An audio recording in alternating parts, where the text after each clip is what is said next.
Get inland from the ocean. Whanganui River, for example, runs all the way from here, Whanganui City on the coast, up to Mount Ruapehu, hundreds of kilometres away. In Māori legend, Mount Taranaki used to be in the middle of Te Ika a Maui, the North Island, with Ruapehu, Naurahoi and Tongariro. But it was sent packing after he made moves on Tongariro's wife, Pihanga. His trail down the island carved out the Whanganui River. One of the original boats which used to sail on the river at around about the turn of this century is still being used today.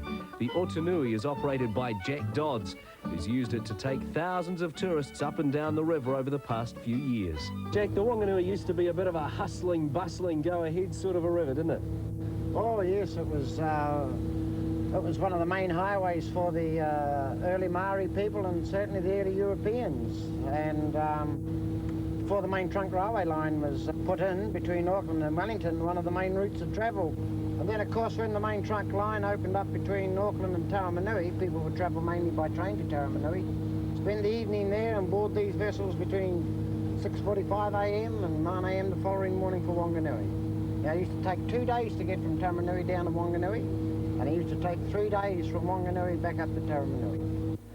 Of course, the boat doesn't stop at every single point, so sometimes desperate measures are needed to get on board. Wait for me, guys! Just made it.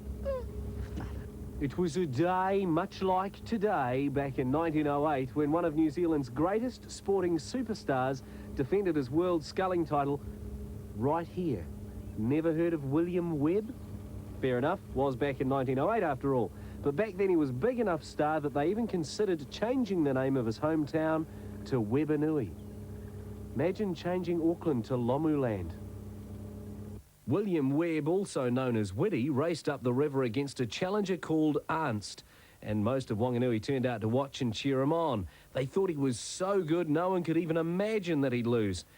So everyone was pretty surprised when he did. Yeah, well. They didn't change the name of the town, obviously, but this stretch of water is now known as Webb's Reach. And sculling's still pretty popular on the Whanganui River. World champions Brenda Lawson and Philippa Baker are locals, and they train on the river all the time.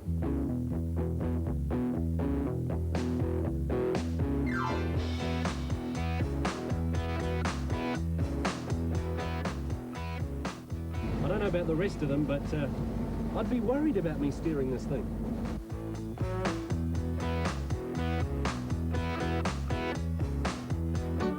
In 1883, 5 people set off upriver in a canoe from Whanganui to start up a Catholic mission. The church there's been around ever since, but it only really became famous 30 years ago when a poet named James K. Baxter moved in there with some of his friends.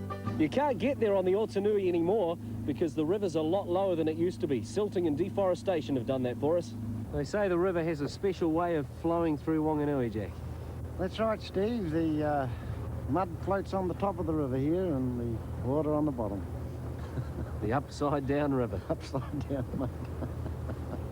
The Whanganui River used to have a bit of a reputation for being, well, dirty. But the local council has spent a lot of money lately cleaning it up. Not much they can do about the colour, though. Wouldn't have bothered going fishing in here a few years ago. But a big clean-up operation in the Whanganui River means that at least some of the pollution problems are being sorted out. Oh, here we go. The fish in this river are nuts. Whanganui is picking up, certainly. And it's, as I said, it's a beautiful place. It's a lovely place. Locals call this place Upuk. It's Upokonaro. And back in the days when the Otunui first started sailing here, it would cost you 15 cents to get from Whanganui up this far. Nowadays, it'd buy you about that much of a Moro bar. That's inflation for you. $16 return now, worth every penny.